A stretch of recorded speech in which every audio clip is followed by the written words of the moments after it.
This is the third part. सबसे पहले तो थैंक यू सो मच, आपने पहली दो वीडियो को इतना सारा प्यार दे दिया भाई।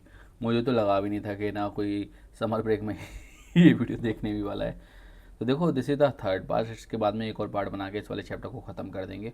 उसके बाद में रिवीजन सीरीज में बैठ के इसको देख लेंगे। पहले मैं थोड़ा बीच में आ जाऊँ, बिल्कुल ना बीच में रह के बात रहे होगी, क्योंकि बीच में रहना बहुत ज़्यादा ज़रूरी है। ठीक है, साइड में से थोड़ा कैमरा में सेट कर लूँ, बस हो गया।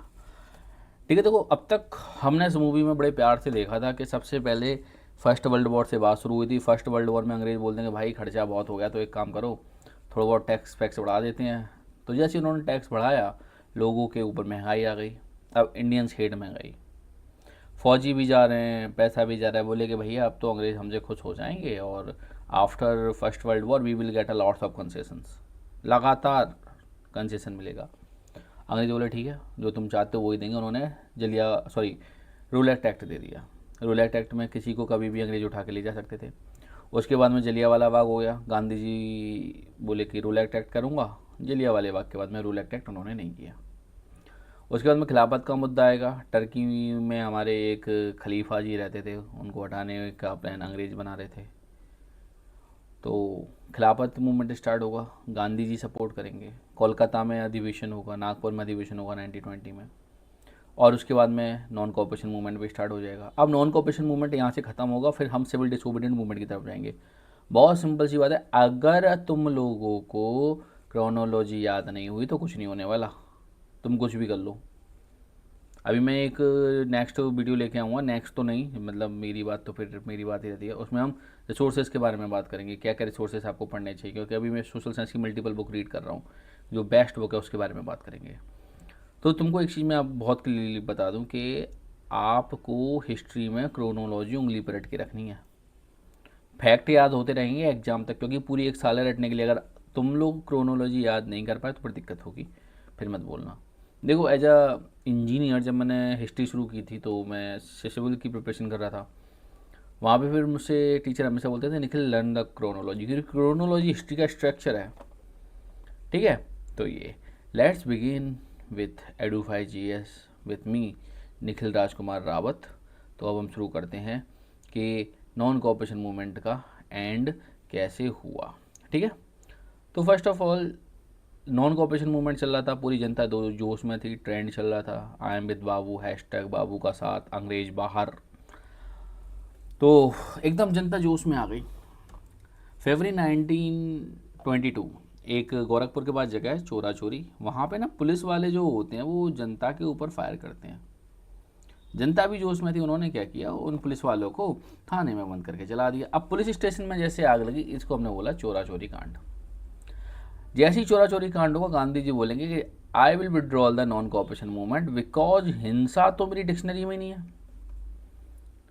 यानी जनता की इतनी मेहनत वो सब गड्ढे में चलेगी, क्योंकि लोगों ने क्या किया, आग लगा दी। तो ये चोरा चोरी मूवमेंट का मैंने यहाँ पे पिक लगाया, आप देख सकते हो। रैंडम पिक मैंने कोई भी नहीं लगाई है, पिक लगाने में भी टीचर ने बहुत मेहनत की है, तो तालियां तो बजा ही सकते हो। Movement become violent and satyagrahi is not fully trend.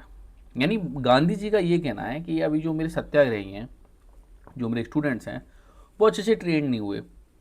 Police ने गोली चलाई, इट्स ओके, बट आपको उनको नहीं जलाना चाहिए था।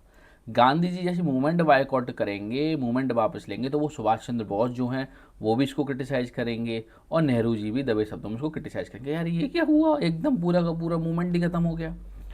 तो Gandhi ji believe struggle must remain in non violence. देखो अभी तो तुम 10th कर रहे हो, तो इतना डेप्थ में क्वेश्चन नहीं आएगा। यूपीएससी करोगे तो इतना डेप्थ में भी क्वेश्चन आ जाएगा कि ये बताओ गांधी जी ने ये पूरा का पूरा मूवमेंट वापस क्यों लिया।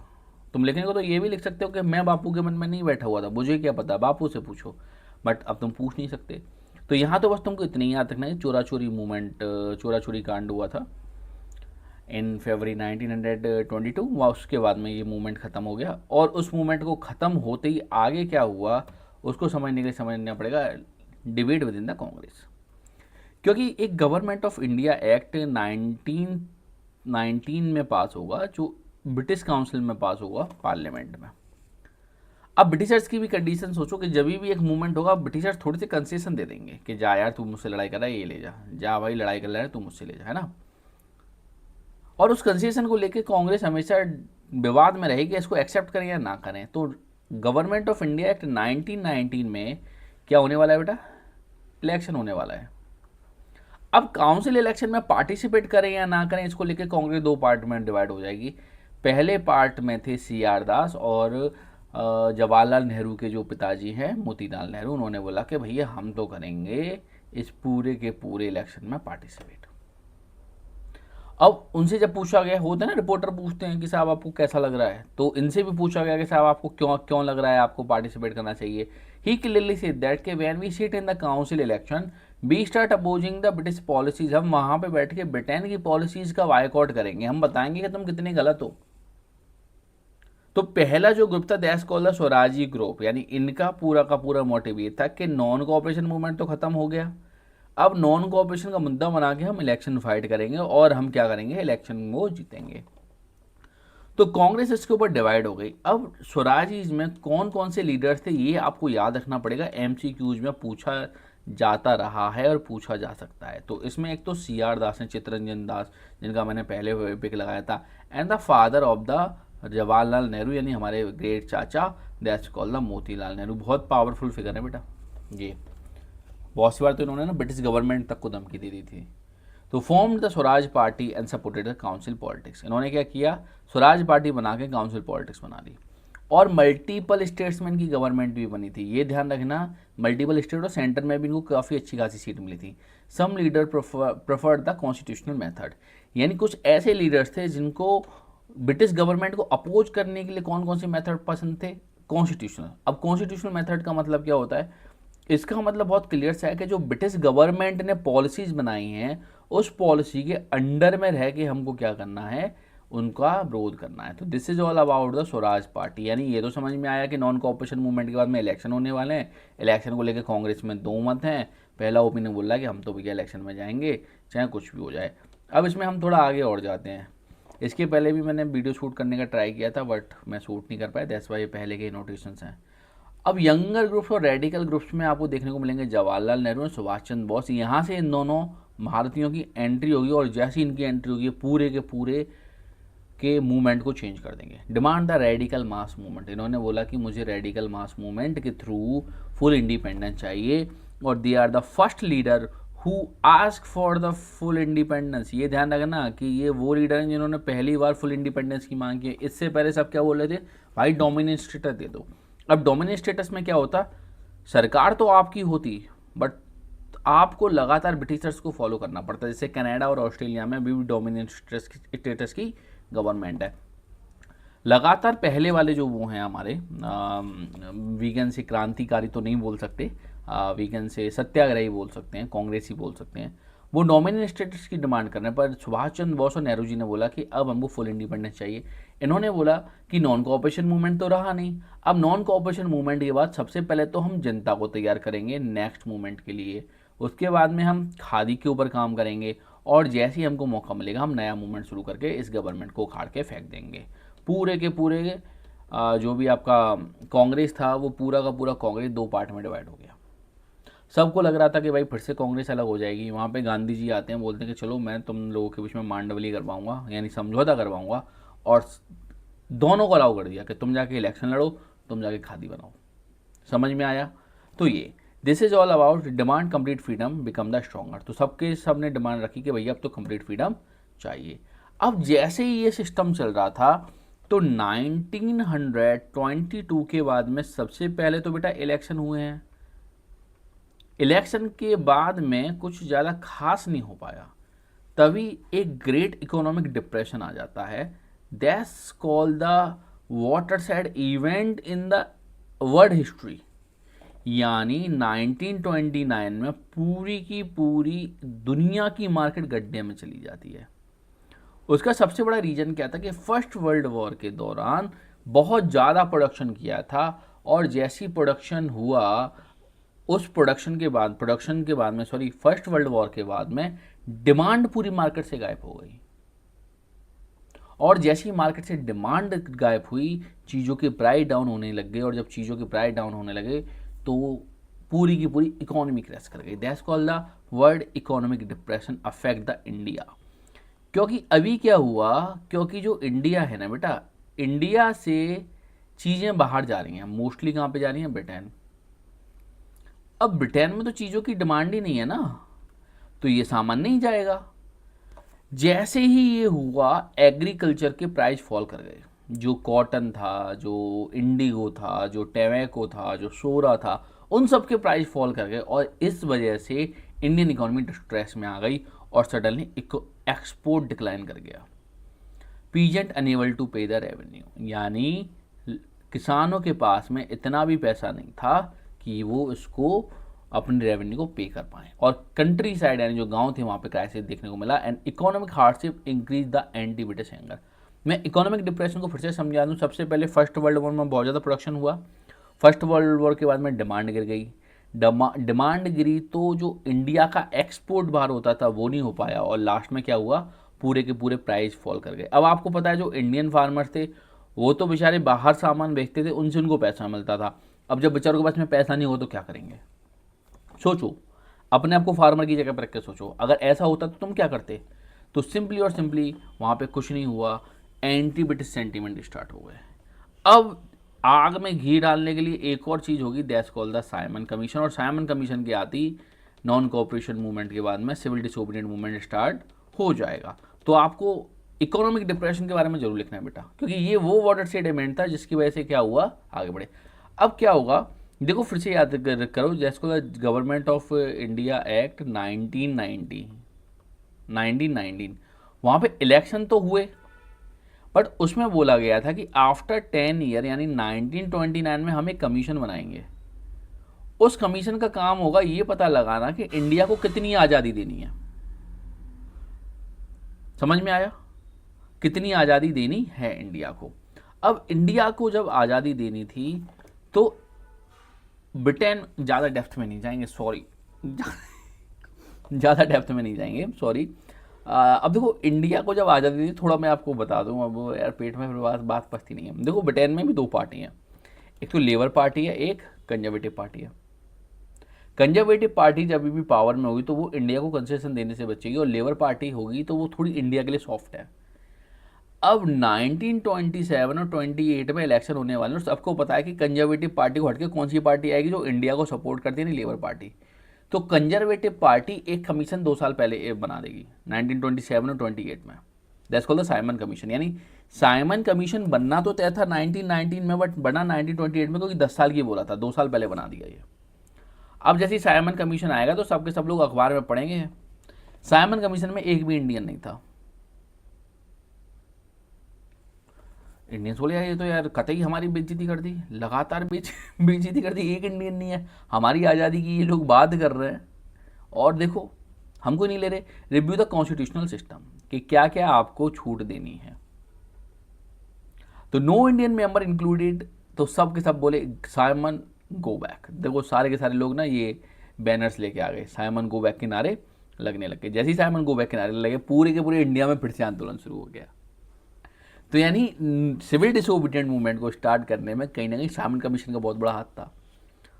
तो सिविल डिसोबीडिएंट मूवमेंट में पूरे इंडिया में नारा लगने लगा, Simon go back, Simon go back. अच्छा, जब मैं इस बुक को रीड करता हूँ तो मुझे एक चीज़ का बड़ा दुख होता है कि कहीं पे भगत सिंह की बात नहीं है, कहीं सुखदेव की बात नहीं है, कहीं चंद्रशेखर आज़ाद की बात नहीं है। एक पेज डिजर्व करते थे।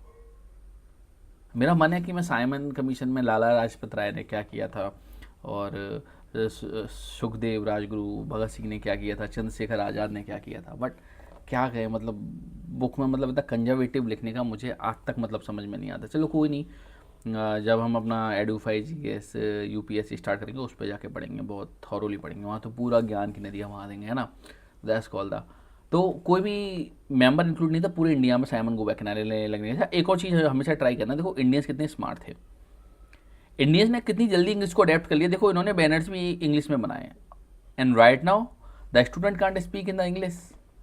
Simon commission United the Indian in protest, पूरा का पूरा इंडियन एक हो गया। कश्मीर से कन्याकुमारी सब बोल रहे थे साइमन गो बैक, बच्चा बोल रहे थे साइमन गो बैक, छोटा बोला साइमन गो बैक। तो ये पूरा का पूरा मूवमेंट शुरू हो गया। अब जैसे साइमन कमीशन स्टार्ट हुआ उसके बाद में आएगी डिमांड ऑफ द पूर्ण स्वराज। नेहरू जी बोले देखो ऐसा है भाई साहब, अब हम डोमिनियन स्टेटस नहीं मांगेंगे, हम सीधे ब्रिटिशर से बोलेंगे कि या तो आप हमें पूर्ण स्वराज दो वरना हम करेंगे आंदोलन। तो लाहौर में कांग्रेस का सेशन होगा, मैंने आपको पहले ही बताया था। लाहौर कांग्रेस सेशन 1929 में जवाहरलाल नेहरू उसके प्रेसिडेंट बने एंड ही डिमांडेड द पूर्ण स्वराज। एक बहुत अच्छी वेब सीरीज है India at a midnight, freedom at a midnight, शायद सोनी लिप पे है, उसको देखना। तो कंप्लीट इंडिपेंडेंस की डिमांड की और 26 जनवरी 1930 को डिक्लेयर किया इंडिपेंडेंस डे। यानी आपकी आज़ादी से 17 साल पहले इंडिया एक बार आज़ादी का दिवस मना चुका है। इसीलिए इस दिन को हमने चूज किया आवर रिपब्लिकन डे, क्योंकि इस दिन हमने कंप्लीट कॉन्स्टिट्यूशन को क्या किया था, अडॉप्ट किया था। देखो हिस्ट्री कितनी तरीके से इंटरलिंक्ड है, कितने लोगों को ये पता होगा। 15 अगस्त का तो हमको पता है कि 15 अगस्त को हम आज़ाद हुए थे, पर I am telling you one thing, 15 अगस्त की जो डेट है वो भी जो हमारे लास्ट वायसरॉय थे उन्होंने चूज की थी, लॉर्ड लुई माउंटबेटन। उसको भी चूज करने के पीछे जो सबसे बड़ा रीज़न था वो ये था, क्योंकि देखो 6 अगस्त एंड 9 अगस्त को 1945 को यूएसए ने जापान पे न्यूक्लियर वेपन्स गिराए थे, जैसे कॉल्ड हिरोशिमा एंड नागासाकी। उस टाइम पे लुई माउंटबेटन ब्रिटेन की तरफ से फाइट कर रहे थे। तो 15 अगस्त को जापान की सेनाओं ने क्या किया था, लुई माउंटबेटन को समर्पण किया था। यानी उस दिन ऑफिशियल तौर पे सेकेंड वर्ल्ड वॉर खत्म हो गया था। तो 15 अगस्त को लुई माउंटबेटन बहुत शुभ दिन मानते थे अपनी लाइफ का, क्योंकि एक लंबी लड़ाई के बाद में सारे के सारे लोग कहाँ जाने वाले थे, अरे यार इतना डेप्थ में नहीं जाना होता, ठीक है, तो सॉरी। तो ये तो 15 अगस्त की डेट और 26 जनवरी की डेट आपको पता पड़ गई, ठीक है। तो ये अब जैसे ही नेहरू जी ने पूर्ण स्वराज की मांग की, उन्होंने 26 जनवरी 1930 को क्या किया, डिक्लेयर किया इंडिपेंडेंस डे।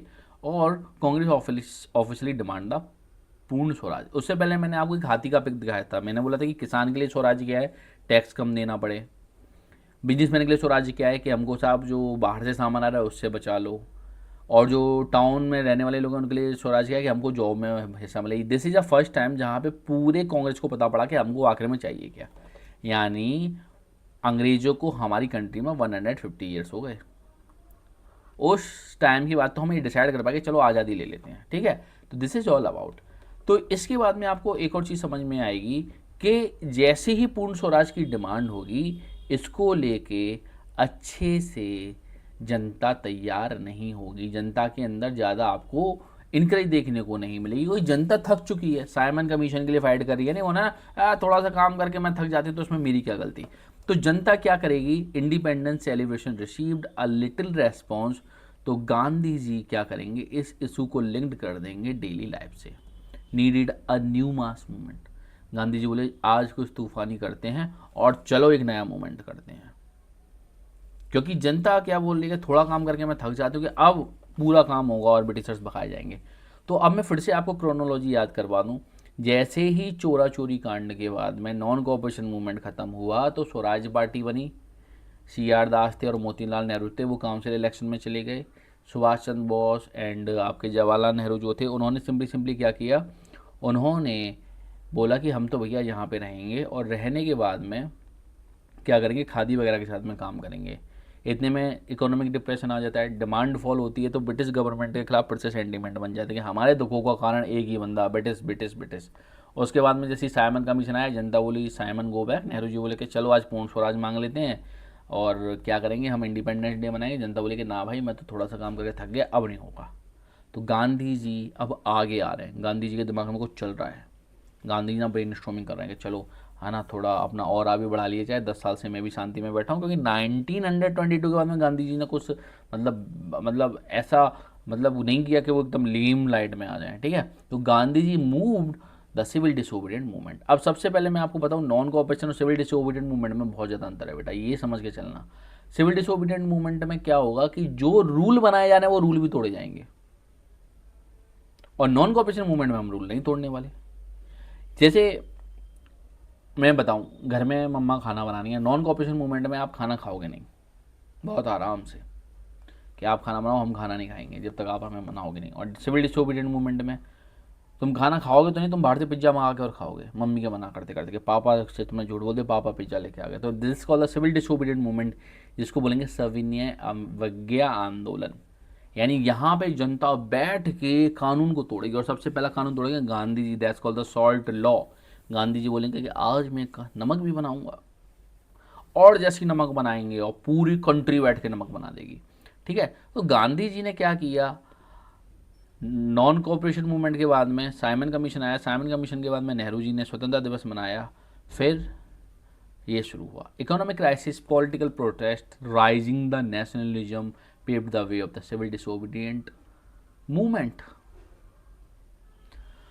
शुरू करते हैं आप इसके आगे के सिविल डिसोबीडिएंट मूवमेंट में क्या हुआ। गांधी जी झुके और गांधी जी ने साबरमती के तट से नमक बनाया। देखो अब नमक के साथ में प्रॉब्लम क्या है, क्योंकि सी से हट के नमक की कोई वैल्यू नहीं है, क्योंकि पूरा सी क्या है, खारा है, और आप बड़े इजीली वहाँ पे बैठ के क्या बना सकते हो, सॉल्ट बना सकते हो। बट अंग्रेजों ने सॉल्ट टैक्स लगा रखा है, जिसको बोलते हैं नमक कर, और पूरे इंडिया में केवल और केवल सॉल्ट बनाने का जो मोनोपोली है, जो राइट है, वो किसके पास में बेटा, वो केवल और केवल अंग्रेजों के पास में। तो गांधी जी ने क्या किया, सॉल्ट को एक सिंबल बनाया एज अ प्रोटेस्ट, और salt use by the rich and poor. जैसे ही गांधी जी ने बोला कि भाई एक चीज़ बताओ, समुद्र हमारा, देश हमारा, नमक हमारा, हम क्यों टैक्स दें, ठीक है। तो जैसे ये चीज़ समझ में आई गांधी जी को कि भाई बड़ी दिक्कत हो रही है, तो सारी जनता साथ में आएगी, बापू की बात तो सही है यार, चलो हम भी मिल जाते हैं। Salt United India cross the classes, यानी सॉल्ट ने पूरे के पूरे मासेस को एक साथ लेके आ गई कि हाँ भाई साहब अब तो इन लोगों के खिलाफ में खड़ा होना पड़ेगा। सिविल डिसोबीडिएंट मूवमेंट की शुरुआत हो गई। देखो गांधी जी झुके हुए हैं और क्या बना रहे हैं, नमक बना रहे हैं। तो यहाँ पे सॉल्ट लॉ की शुरुआत हुई। पर सॉल्ट लॉ को तोड़ने से पहले गांधी जी ने एक लेटर लिखा, इनको ये वायसराय इरविन साहब, इनको ना आदिवासी हेरोल की बहुत ज़्यादा ज़रूरत थी। देखो इतना अमीर आदमियों के भी बेचारा, मतलब क्या ही बोल सकते हो, है ना। तो सिंपली और सिंपली यही हुआ। तो इरविन साहब को उन्होंने ना एक लेटर लिखा, लेटर में उनकी शायद 11 डिमांड थी, है ना। उन डिमांड्स की अगर मैं बात करूं तो उन डिमांड्स में पीजेंट्स के लिए भी कुछ डिमांड्स थी, और बिजनेसमैन के लिए भी कुछ डिमांड थी, और इंडस्ट्रियलिस्ट के लिए भी कुछ डिमांड थी। इरविन साहब ने पेपर पढ़ा कि गांधी जी डिमांड कर रहे हैं। इरविन साहब ने बोला नॉट इंटरेस्टेड।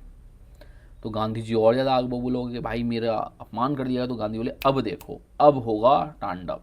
तो गांधी जी ने अबॉलिश किया सॉल्ट लॉ को, क्योंकि कोई भी गवर्नमेंट अगर टैक्स ले रही है तो वो टैक्स लॉ में लिखा हुआ है, और अगर उस टैक्स को आप फिल नहीं कर रहे तो आप लॉ तोड़ रहे हो, ठीक है।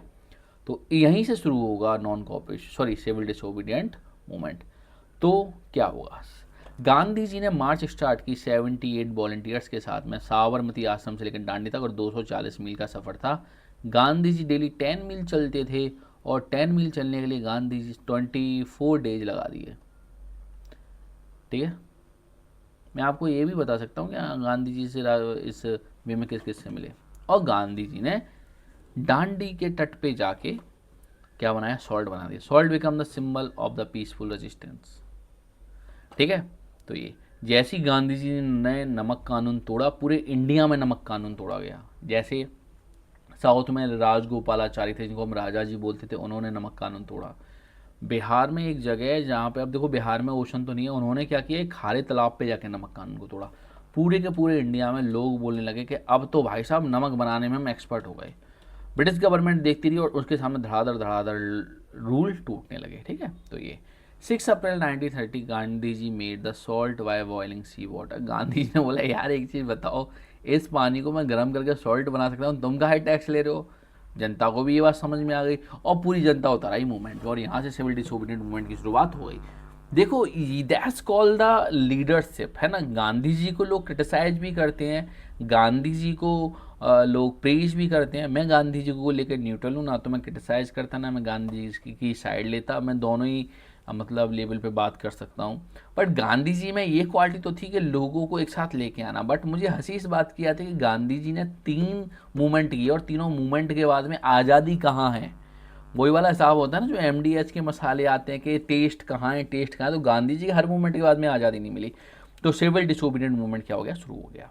पूरी जनता आ गई, हैशटैग बापू का साथ, hashtag civil disobedient movement, hashtag तोड़ दो। और रील्स बनने लग गई थी। अगर उस टाइम पे इंस्टाग्राम होता तो लोग इन्फ्लुएंसर भी इनके साथ आ रहे होते, ठीक है ना, कि आज हम बताएंगे बापू के तरीके से नमक बनाना। Breaking unjust law become the nationalist strategy. पूरे के पूरे इंडिया में नमक कानून को तोड़ा गया, ठीक है। तो यहाँ पे आपको ये तो समझ में आया कि साइमन कमीशन आया था। साइमन कमीशन के बाद में नेहरू जी बोले कि हम आज़ादी मनाएंगे, लोग बोले ना वावा ना। गांधी जी ने बोला कि चलो सॉल्ट लॉ तोड़ देते हैं। सॉल्ट लॉ के बीच में वो हमारे आदिवासी हेयर ऑयल वाले इरविन साहब आए थे। तो ये तो यहाँ पे कंडीशन स्टार्ट हुई, spread the civil disobedient movement, पूरे के पूरे वही सॉल्ट लॉ तोड़ा गया, ब्रिटिश क्लॉथ को बायकॉट किया गया, लिकर शॉप पे धरना दिया गया, refuse tax forest people violate the forest law. ये जो स्टार्टिंग के 3 पॉइंट है 2 to 4, ये तो आप कहीं पे भी लिख दो। नॉन कॉपरेशन मूवमेंट में क्या हुआ था, यही हुआ था। सिविल डिसोबीडिएंट मूवमेंट में क्या हुआ था, यही हुआ था। ठीक है, this is all about the movement spread across the India. This is the on the day of on this day 1930 Mahatma Gandhi led the salt satyagraha marching the 241 miles to produce salt from sea water. ठीक है, तो ये this is all about. ये क्या है, 12 मार्च 1930 का statement नाम का एक न्यूज़पेपर है। तो इन कंडीशंस पे पूरा का पूरा सिविल डिसोबीडिएंट मूवमेंट स्टार्ट हुआ। फिर से वही कंडीशन स्टार्ट हो गई।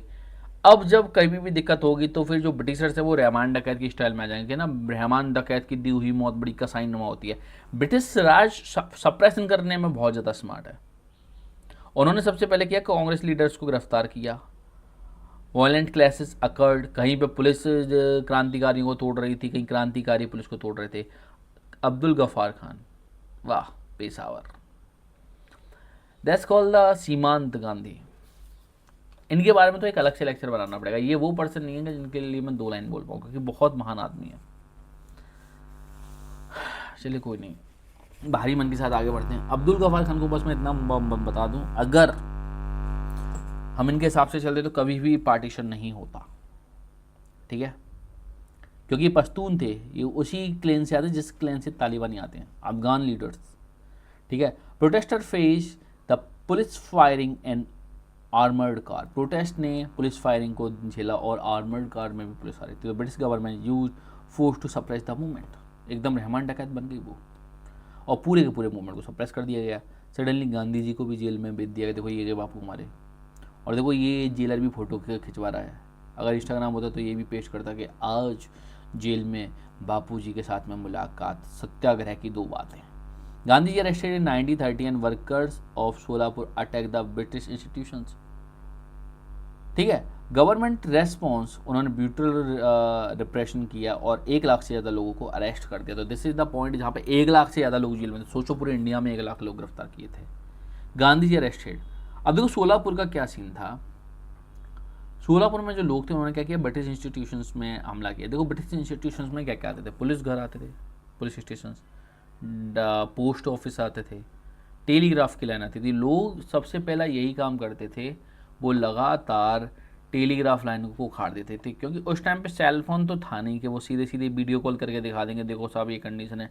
तो टेलीग्राफ लाइन को तोड़ते ही लोगों के पास में कोई ऑप्शन रहता ही नहीं था। मतलब ब्रिटिश गवर्नमेंट के पास में इन्फॉर्मेशन लेने का कोई तरीका रहता ही नहीं था। तो ये लोगों का एक सिंपल सा तरीका था, वो होता है ना कि जैसे बच्चा नाराज़ होता है तो वो मुंह फुला के बैठ जाता है। इंडियन जब भी नाराज़ होते थे, इन 3 लोगों की तो वाट लगती थी। तो मतलब लोग भी बोलते थे यार, मतलब स्टेशन भी बोलता था मैं, मुझे क्यों फोड़ा, है ना। तो this is all about Gandhi impact. Last में क्या हुआ, ये एक तरफ गांधी जी बैठे, एक तरफ इरविन बैठा। ये एक बहुत फेमस मूवी है, इसमें मांडवली भाई होता है, वो लगाता ना लोगों के बीच में समझौता करवाता है। उसी तरीके से गांधी जी और इरविन के बीच में एक समझौता हो गया। I don't know about it why. अब उसको थोड़ा और समझो, रिफाइन करके थोड़ा समझाते हैं, क्योंकि कॉन्सेप्ट केवल साइंस में नहीं होते, यहाँ पे भी होते। देखो सबसे पहले जब हमारा सिमोन भाई आए थे, है ना, सिमोन भाई ने एक रिपोर्ट दी, सिमोन दी रिपोर्ट बोला गया उसको। अरे क्या चल रहा है यार एक तो। अब सिमोन की रिपोर्ट के बाद में राउंड टेबल कॉन्फ्रेंस होनी थी। क्या होनी थी, राउंड टेबल कॉन्फ्रेंस। अब उस राउंड टेबल कॉन्फ्रेंस में आपको एक चीज़ समझनी पड़ेगी कि 3 राउंड टेबल कॉन्फ्रेंस होनी है। पहली राउंड टेबल कॉन्फ्रेंस में जब बापू से बोला कि बापू आओ टेबल पे बात करें, तो फर्स्ट राउंड टेबल कॉन्फ्रेंस में गांधी जी बोले नहीं। बोले क्यों, कि because Bapu busy in civil disobedient movement. तो फिर इरविन ने गांधी जी के साथ में समझौता किया और उनसे बोला गया कि बापू आप सेकंड राउंड टेबल कॉन्फ्रेंस में आओ, बैठ के आराम से लंदन में बात करेंगे, क्या रखा है सिविल डिसोबीडिएंट मूवमेंट में। गांधी जी ने बोल दिया यस। इस पैक्ट में कुछ छूट मिली थी। उसमें एक तो छूट ये थी कि आप ओशन के पास में सॉल्ट बना सकते हो, यानी केवल और केवल ओशन के पास में बना सकते हो एक लिमिटेड एरिया में। उसके बाद अगर आप लोग वो बनाओगे सॉल्ट तो आपको क्या होगी, सजा होगी। दूसरी छूट ये मिली थी, कंसेशन वी कैन से, कि जिन लोगों ने हिंसा नहीं की उन सारे लोगों को छोड़ दिया जाएगा। पर गांधी जी भगत सिंह साहब की फांसी को नहीं बचवा पाए। इरविन पैक्ट में भगत सिंह की फांसी को लेके भी एक लंबी बात हुई थी कि भगत सिंह, राजगुरु, सुखदेव को फांसी ना दी जाए, but Gandhi ji failed very badly. तो दिस इज ऑल अबाउट। तो यहाँ पे जाके सिविल डिसोबीडियंट मूवमेंट का फर्स्ट फेज खत्म हो गया। सोचो, मैं आपको एक बात बताऊं, गुजरात और मध्य प्रदेश के जो किसान थे उन्होंने टैक्स फिल नहीं किया था, उन सब की ज़मीन और जानवर ब्रिटिशर्स ने कब्जे में ले ली थी। तो आने वाले 8 साल तक उनको ज़मीन नहीं मिलने वाली थी। तो यहाँ पे आके गांधी जी सीधे चले जाएंगे राउंड टेबल कॉन्फ्रेंस में लंदन में, और ये जो मूवमेंट है वो बीच में रह जाएगा। तो ये समझ में आया, सिमोन भाई की रिपोर्ट यानी साइमन कमीशन की रिपोर्ट, राउंड टेबल कॉन्फ्रेंस होंगी। फर्स्ट कॉन्फ्रेंस में गांधी जी नहीं जाएंगे, इरविन पैक्ट के बाद में गांधी जी मान जाएंगे कि चलो भाई चलते हैं लंदन, घूम के भी बात कर लेते हैं, शायद बात बन जाए। तो यहाँ पे, तो now we are going to talk about the non failure of negotiation, salt march. The round table conference failed, क्योंकि राउंड टेबल कॉन्फ्रेंस में सबसे बड़ी प्रॉब्लम क्या थी? सबसे बड़ी प्रॉब्लम तो थी मुस्लिम लीग। ये भाई वो थे कि हम नहीं सुधरेंगे, इनको अलग ही कंट्री चाहिए थी। यहाँ पे रजवाड़े थे, रजवाड़े मतलब जो राजा लोग थे उनके अपने वो थे नुमाइंदे, यानी गांधी जी की बात को किसी ने सुना नहीं, बापू उससे डिसअपॉइंटेड हो गए। तो गांधी जी वापस आए, बोले कि देखो ऐसा है, राउंड टेबल कॉन्फ्रेंस में तो कोई बात हुई नहीं, तो मैं सिंपली क्या करूँगा, मैं फिर से नॉन कॉपरेशन मूवमेंट शुरू करूँगा। एडमिन बोले ठीक है, Congress declare illegal, leader jail. Gandhi ji को अगले दिन ही उठा लिया गया। यानी सेकेंड टाइम में जब नॉन कॉपरेशन मूवमेंट स्टार्ट हुआ उससे पहले गांधी जी जेल में जा चुके थे। तो दिस इज ऑल अबाउट, यानी यहाँ पे एक चीज़ क्लियर थी कि अब सेकेंड टाइम में सिविल डिसोबीडियंट मूवमेंट को ब्रिटिश गवर्नमेंट ने अलाउ नहीं किया। क्वेश्चन बहुत क्लियर था, पहली बार भी ये कर सकते थे, पहली बार ये सिविल डिसोबीडियंट मूवमेंट को अलाउ नहीं किया था। तो दिस इज द पॉइंट, यहाँ पे जाके सिविल डिसोबीडियंट मूवमेंट का जो सेकंड फेज है वो गंदे तरीके से फेल होने वाला था। ठीक है, तो यहाँ पे कांग्रेस ही इनलीगल घोषित होगी, तो अब जो भी कांग्रेस को फॉलो करेगा वो भी इनलीगल था, तो उन सबको उठा के अंदर डालने वाली थी। तो ये अब decline of the movement, Gandhi ji relaunch the movement, continued for a 1 year by 1934, movement lost movement. जनता बोली कि गांधी जी हमें आ रही है नींद। भाई कभी मूवमेंट स्टार्ट करते हो, कभी मूवमेंट बंद कर लेते हो, कभी सिंपली और सिंपली इरविन के साथ में पैक्ट कर लेते हो। बापू रिक्वायर्ड मोमेंटम, तो नेशनलिस्ट बिकम स्ट्रोंगर। मैंने क्या बोला था आपको, ये लाइन तो रट लेनी नहीं है, कुछ भी हुआ उस पर नेशनलिज्म बड़ा स्ट्रांग हो गया। मतलब नेशनलिज्म वो बच्चा है जो हर आंदोलन से दूध पी के बड़ा हो रहा है।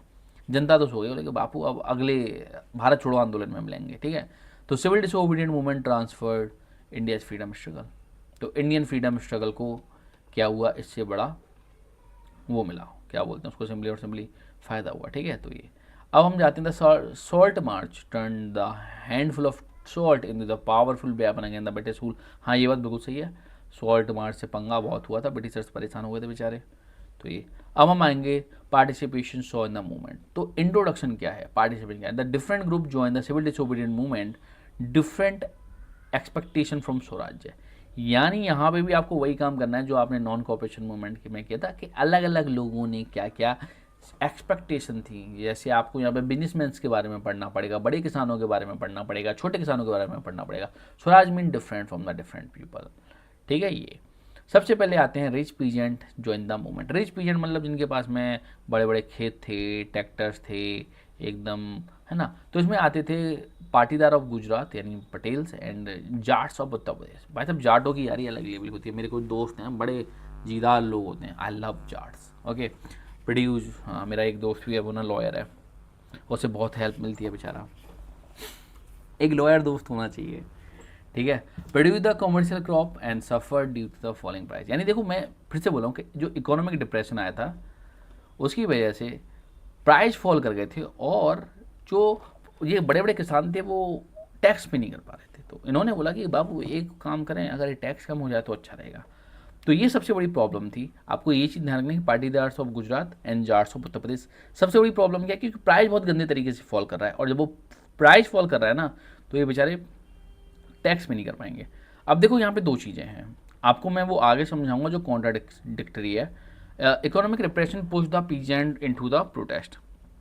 ठीक है, तो ये अब demand of the rich farmer, सबसे पहले तो वो ये बोलते थे कि जो रेवेन्यू जो टैक्स है उसको रिडक्शन किया जाए भाई, क्योंकि वो उस लेवल पे पहुंच चुका है जहाँ पे आप चीज़ों को ना कैरी नहीं कर पा रहे। Organise the communities of for boycotts. दूसरा, force reluctant of the blazer to join some time. तो ये तो स्वराज जो था, freedom for the high taxes, उनके लिए स्वराज का मीनिंग ये है कि वो सिंपली क्या कर पाए, हाई टैक्स को बाइकआउट कर पाए। क्योंकि जो गांव के छोटे किसान हैं, गरीब किसान हैं, वो रिच पीजेंट को एक गलत निगाह से देखते हैं कि this is the agent of Britishers, but उनकी भी अपनी प्रॉब्लम्स हैं। ऐसा नहीं कि उनका जीवन राम राज्य प्रजा सुखी, क्योंकि जब मैं थोड़ा एक चीज़ आपको बता दूं, जब ब्रिटिशर्स यहाँ पे आए थे और उन्होंने लैंड रेवेन्यू सिस्टम लेके आए थे, तो with in a 20 year approximately 33% जमींदार चेंज हो गए थे। क्योंकि अगर ये बेचारे टैक्स पे नहीं करेंगे तो इनको भी जमीन से निकाल दिया जाएगा। तो एक तरीके से ये तो दिक्कत आ रही है इनके सामने, ठीक है ना। This is all about peasant of the nationalism force the economic relief. तो पीजेंट जो थे वो क्या कर रहे थे, इकोनॉमिक रिलीफ की मांग कर रहे थे। इनका बोलना था कि साहब सिंपली क्या करो, थोड़ा ना टैक्स कम करवा दो, हमारे लिए अच्छा रहेगा। क्योंकि क्या है, इकोनॉमिक डिप्रेशन आया हुआ है। Disappointment of the rich peasant, last में ये डिसअपॉइंटमेंट मिला। Gandhi ji suspended a movement in 1931। मतलब एक कहीं ना कहीं कम्युनिकेशन गैप है। गांधी जी लोगों से कुछ नहीं पूछ रहे हैं मेरे हिसाब से। I could be a wrong. अगर कोई आपको जनता सपोर्ट करे, this is your right to ask कि भाई मुझे क्या करना चाहिए, है ना। तो दिस इज ऑल अबाउट। तो यहाँ पे ये सबसे बड़ी दिक्कत मुझे देखने को मिली कि गांधी जी ने जैसे ही मूवमेंट को ऑफ किया तो बेचारे किसी की भी मांग पूरी नहीं हो पाई। ठीक है, तो ये दूसरा, ऑर्गेनाइज द, सॉरी मैं कहाँ आ गया, ये क्या, ठीक है, रेवेन्यू रेट्स नॉट रिड्यूस, कोई रेवेन्यू रेट को कम नहीं किया गया। Rich peasant disappointed and many refuse to participate after 32। Gandhi ji बोले आओ पार्टी करते हैं, बोले नहीं साहब इस बार नहीं हो पाएगा, पहले ही एक बार जेल चुके हैं। तो गांधी जी ने सिंपली ये वाला जो मूवमेंट था उसमें ये लोग नहीं आए। Support weaken when the demand remained unmet. भाई देखो सिंपल सी बात है, अगर कोई किसी मूवमेंट में आएगा तो कुछ तो डिमांड है ना।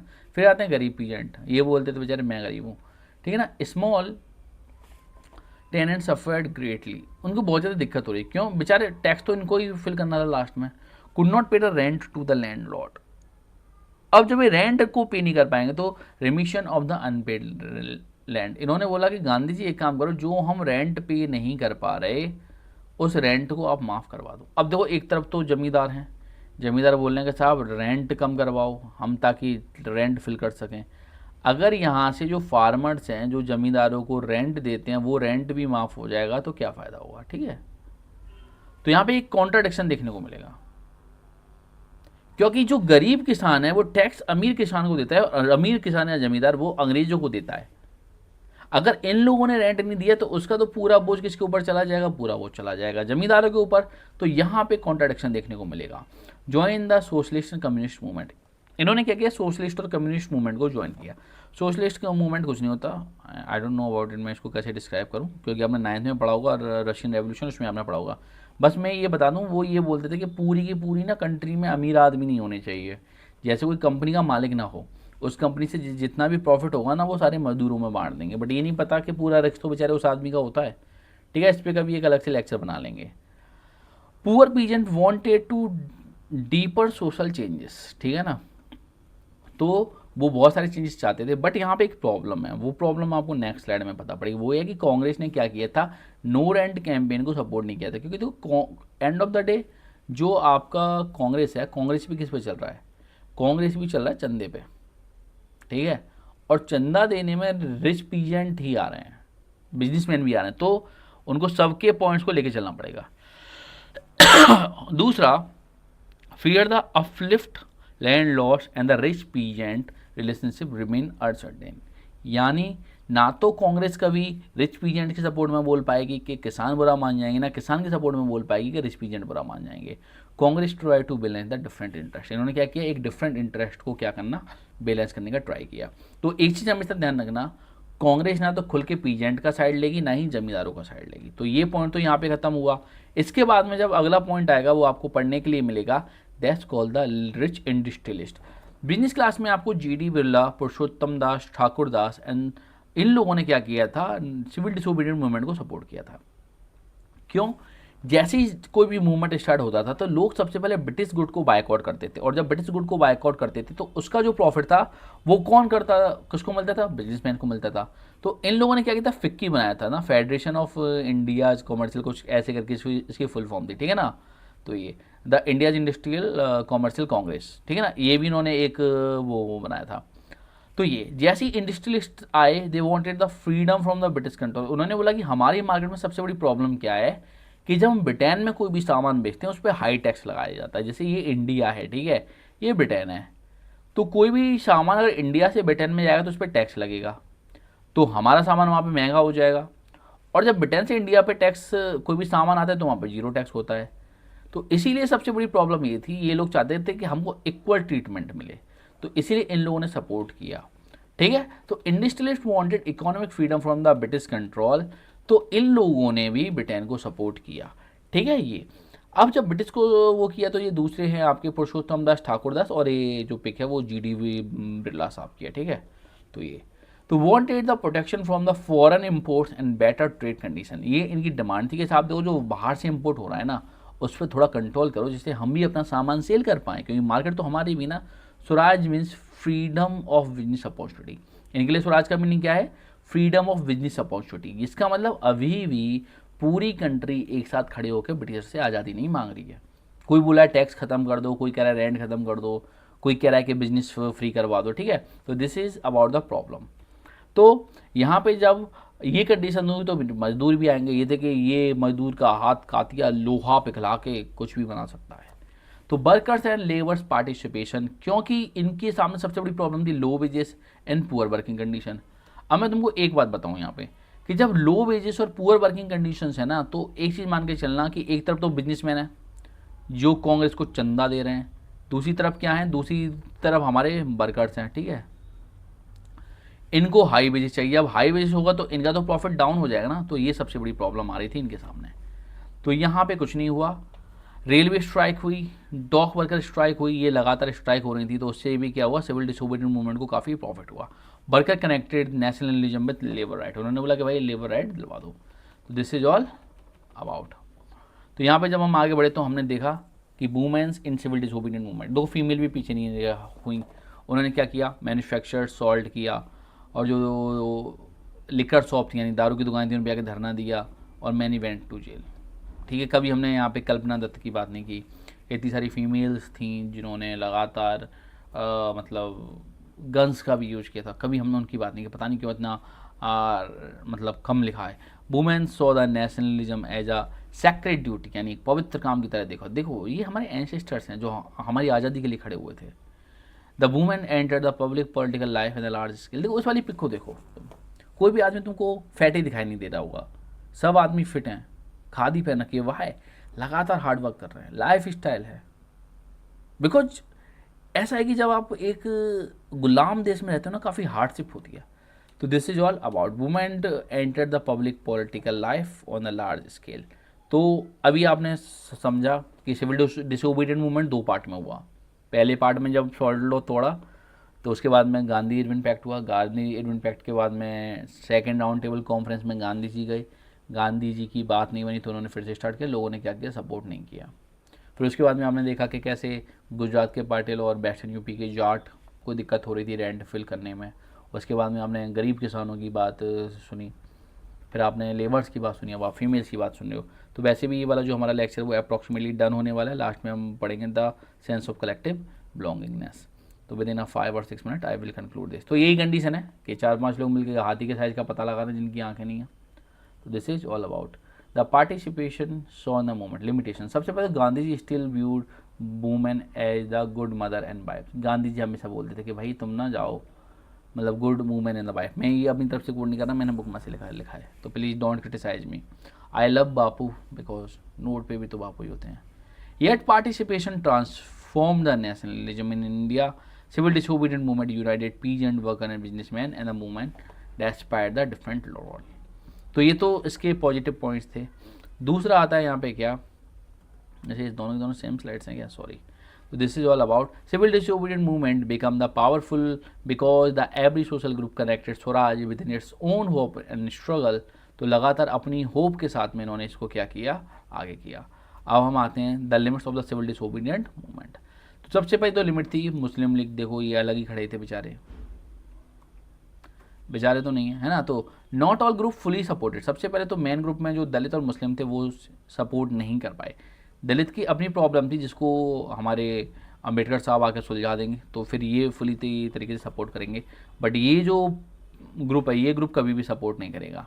National unity face the social and political challenges, यानी एक अगर सारे लोग एक साथ फाइट करते तो होता, बट ऐसा कभी हो नहीं पाया। सबसे पहले हम बात करेंगे किसकी, दलित। दलित को अनटचेबल इन अ कॉलोनियल पीरियड, है ना। तो दलित को अनटचेबल बोला जाता था, फिर 1930s में इनको सिंपली बोला गया, इनको बोला गया दलित। दलित का मतलब होता है ऑप्रेस्ड, ऑप्रेस्ड का मतलब क्या होता है, इनका शोषण किया जाता है, ठीक है, या शोषण हुआ हो। This is the point. Congress ignored them earlier, क्योंकि कांग्रेस इतनी ओपनली बात नहीं कर पा रही थी, इसलिए दलित लीडर्स की जरूरत थी। तो वहाँ पे डॉक्टर भीमराव अम्बेडकर आएंगे और वो मल्टीपल ऑर्गेनाइजेशन बनाएंगे और दलित बात को ऊपर लेकर जाएंगे, ठीक है। तो ये तो दलितों के अपने पॉइंट थे, उन पॉइंट्स को उठाने के लिए सबसे पहले B.R. अम्बेडकर थे। तो social inequality weaken the national unity, यानी हमारी सोसाइटी में इक्वलिटी नहीं थी। अगर हमारी सोसाइटी में इक्वलिटी तो होती तो डेफिनेटली हम थोड़ा पहले और ले सकते थे। तो गांधी जी को जब ये बात समझ में आई तो गांधी जी सब चीज़ को रोक के किस में लग जाएंगे, दलित वर्ग में लग जाएंगे। तो Gandhi ji called the Dalit as the Harijan. सबसे पहले गांधी जी ने दलित रिफॉर्म मूवमेंट में दलित कहना बंद किया, उन्होंने बोला Harijan, they are the children of God. Gandhi ji action, उन्होंने टेम्पल एंट्री मूवमेंट को सपोर्ट किया, access of well road and schools and clean toilet himself. Gandhi ji ने खुद टॉयलेट साफ करना शुरू किया, रोड और मंदिर में एंट्री शुरू कराई, and Gandhi ji fought against the untouchable through the social reform. Even Gandhi ji ने अपना खुद का अखबार भी शुरू कर दिया था, कॉल्ड द हरिजन। ओके, तो यहाँ तक आपको समझ में आया। अब यहाँ पर सोशल इक्वलिटी की बात चलेगी। तो ये दलित लीडर ने क्या रिजर्व सीट की बात की और सेपरेट इलेक्टोरेट की बात की। अब मैं सेपरेट इलेक्टोरेट बता दूँ ये कैसे होता है। जैसे ये देखो, कोई सिटी है, ठीक है, तो उस सिटी में दो तरीके की पॉपुलेशन रहती है, एक तो हिंदू रहती है, एक मुस्लिम रहती है। अब ब्रिटिश टाइम पे अगर ये सीट रिजर्व हुई किसके लिए, मुस्लिम्स के लिए, तो यहाँ पे अगर 4 कैंडिडेट खड़े हुए हैं, ठीक है, तो वो चारों के चारों कौन होंगे, मुस्लिम्स होंगे। क्लियर। और इन लोगों को वोट देने का राइट भी केवल मुस्लिम्स को होगा, यानी इन लोगों को हिंदू वोट नहीं दे सकते। That's called the separate electorate, यानी यहाँ पे एक आबादी को पूरे तरीके से वोटिंग राइट से हटा दिया जाएगा। अच्छा, एक कंडीशन होती है सीट रिजर्वेशन। जैसे कोई एरिया है, वहाँ पे केवल पॉपुलेशन है, अब ये सीट एससी के लिए रिजर्व है, तो यहाँ पे 1 2 3 4 4 लोग खड़े हुए हैं, वैसे कितने भी हो सकते हैं, तो ये सारे लोग एससी कम्युनिटी से आएंगे, ठीक है। जब ये अपना इलेक्शन फॉर्म फिल करेंगे तो इनको एससी का सर्टिफिकेट देना पड़ेगा, पर इनको वोट पूरी जनता दे सकती है। जैसे जिस सिटी से मैं आता हूँ उस सिटी में सीट एससी के लिए रिजर्व रहती है, बट हम लोग भी वोट करते हैं because I belong from general. तो यहाँ पे ये चीज़ है कि ये ज़्यादा कंडीशन अच्छी थी इससे। तो दलित लीडर ने डिमांड किया कि हमारी सीट रिजर्व की जाए। जैसे अभी इंडिया में जितनी दलित पॉपुलेशन है उतनी सीट हम रिजर्व रखते हैं, किसमें, पार्लियामेंट में रखते हैं और लेजिस्लेटिव असेंबली में रखते हैं, ठीक है। तो ये आपको समझ में आया, ये कॉन्सेप्ट आपको समझना जरूरी था, रिजर्व सीट और सेपरेट इलेक्टोरेट में क्या डिफरेंट होता है। तो ये political power and social justice, क्योंकि इनका मानना था कि अगर हमारे पास पॉलिटिकल पावर होगी तो हम सोशल जस्टिस खुद ले लेंगे। दलित पार्टिसिपेशन लिमिटेड रहा, फिर भी कुछ ज़्यादा चेंज नहीं हो पाया। तो ये अब इसके बाद में हम बात करेंगे डॉक्टर भीमराव अम्बेडकर साहब की। That is a great personality, बहुत एजुकेटेड थे। डिप्रेस्ड क्लास एसोसिएशन इन्होंने बनाई 1930 में, and separate electorate for Dalit. उन्होंने क्या किया, सेपरेट इलेक्टोरेट की डिमांड की और clash with the Gandhi ji in the round table conference. इन दोनों के बीच में एक क्लैश भी हुआ था। Ambedkar focus on the political empowerment of the Dalit. जैसे गांधी अम्बेडकर बोले कि मुझे सेपरेट इलेक्टोरेट चाहिए, अंग्रेज बोले ठीक है अच्छा है, क्योंकि सेपरेट इलेक्टोरेट को 1909 में अंग्रेजों ने प्रपोज किया था to divide and rule policy to make breaks between the Hindu and Muslims. तो जैसे ये बात गांधी जी को पता पड़ी, गांधी जी धरने पे बैठ गए, बोले कि ऐसा है, हम सीट रिजर्व करने को तैयार हैं बट सेपरेट इलेक्टोरेट नहीं देंगे। उस टाइम पे गांधी जी जेल में थे, that's called the Yerwada jail. वहाँ पे वो अनशन के लिए बैठ गए। तो लास्ट में क्या हुआ, अंबेडकर साहब और गांधी जी के बीच में पूना पैक्ट हुआ और पूना पैक्ट में सीट रिजर्व कर देंगे शेड्यूल कास्ट के लिए। और election through the general election, उन्होंने बोला कि जनरल इलेक्शन होगा, सारे लोग वो देंगे वोट, बट उस सीट को जो हम रिजर्व करेंगे केवल और केवल रिजर्व करेंगे किसके लिए, वो हम रिजर्व करेंगे दलितों के लिए। क्लियर? तो ये बात आपको समझ में आई? तो दिस इज द पॉइंट। अब उसमें जब आप थोड़ा सा आगे और जाओगे तो केवल 2 और 3 स्लाइडें रह गई हैं। पूना पैक्ट हुआ था मेजर चेंजेस, उसमें आते हैं मुस्लिम लीग। मुस्लिम लीग का तो वो ये कि हम नहीं सुधरेंगे, मुस्लिम लीग कभी नहीं सुधरी भाई। उन्होंने खिलाफत मूवमेंट के बाद में कभी एक होने का ट्राई नहीं किया, लगातार प्रॉब्लम चल रही थी। उसके बाद में this is a last slide, जब मुस्लिम लोग नहीं माने तो इंडिया में कम्युनल टेंशन भी बढ़ने लगी, लगातार दंगे होने लगे, communalism become the obstacle of the nationalism. उसके बाद में जो लास्ट स्लाइड आती है वो ये। अब देखो यहाँ पे मैं तुमको एक चीज़ पढ़ाना चाह रहा हूँ। प्रेजेंटली जो आप पाकिस्तान देख रहे हो ना, वो किस तरीके से, इस तरीके से, ठीक है, इस तरीके से। But I am telling you one thing, इस एरिया में कभी भी मुस्लिम लीग नहीं जीती थी। जब ये देश था पंजाब, पंजाब में भी वहाँ पे यूनियनिस्ट गवर्नमेंट थी, तो पाकिस्तान की डिमांड ही इनवैलिड थी। यानी जिस एरिया में कभी मुस्लिम लीग जीती नहीं, उस एरिया में पाकिस्तान बना दिया। मुस्लिम लीग जीती थी इस एरिया में, आपका अलीगढ़ के आसपास वाला जो एरिया है, ठीक है, लखनऊ के आसपास वाला एरिया है। मुस्लिम लीग का जो सपोर्ट आता था वो इस एरिया से आता था और इस एरिया से आता था, ठीक है। तो this is the old map of India, rise of the communal tension.